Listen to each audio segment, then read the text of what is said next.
वक्त हमें यहां से सीधे पंजाब का रुख करना है, पंजाब के होशियारपुर, जहां पीएम नरेंद्र मोदी पहुंचे हुए और इस वक्त जनसभा को संबोधित कर रहे हैं। और ये सिर्फ एक दिवस नहीं है, इतना बड़ा बलिदान, इतना बड़ा त्याग, इतनी बड़ी प्रतिबद्धता केरल के बच्चे को भी पता होनी चाहिए, आसाम के बच्चे को भी पता होना चाहिए, तमिलनाडु के बच्चे को पता होना चाहिए, बंगाल के बच्चे को भी पता होना चाहिए। और इसलिए हमने वीर बाल दिवस के द्वारा हिंदुस्तान की भावी पीढ़ी को प्रेरणा देने के लिए वीर बाल दिवस की परंपरा शुरू की है।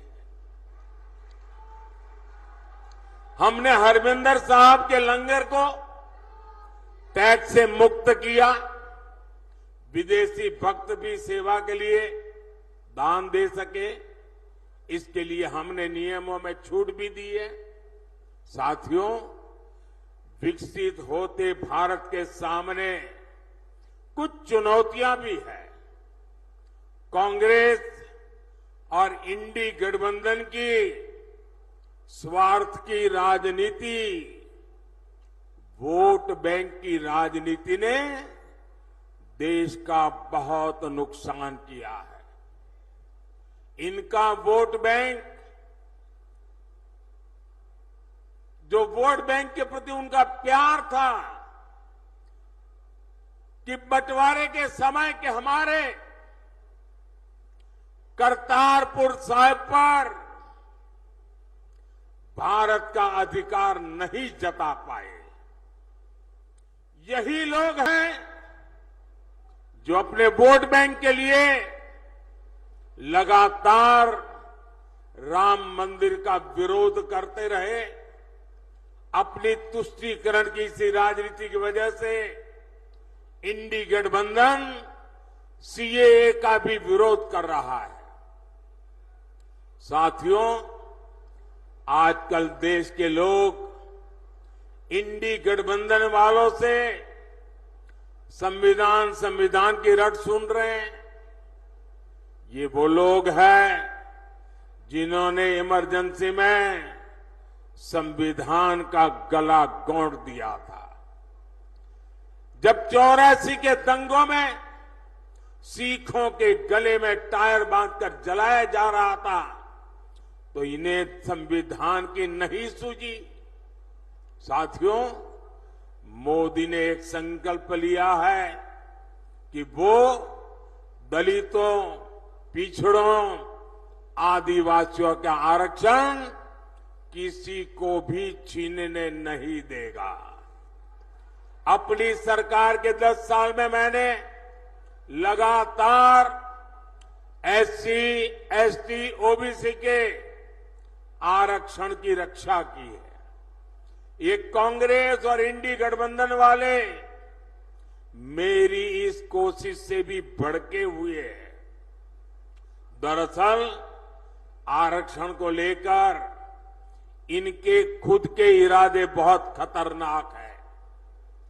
इनका पूरा track record SC, ST, OBC का आरक्षण छीनने का रहा है।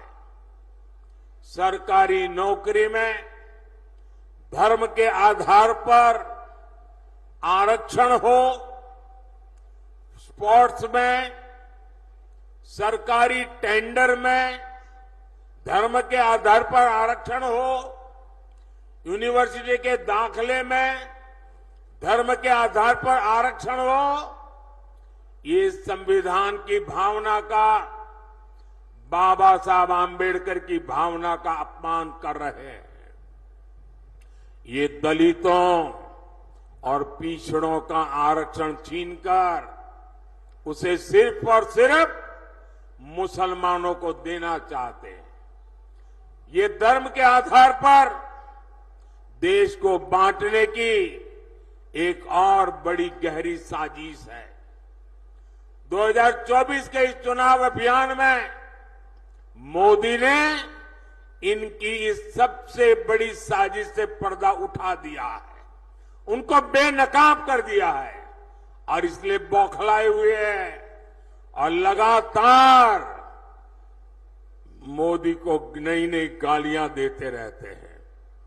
भाई और बहनों, आप भी जानते हैं कांग्रेस भ्रष्टाचार की जननी है।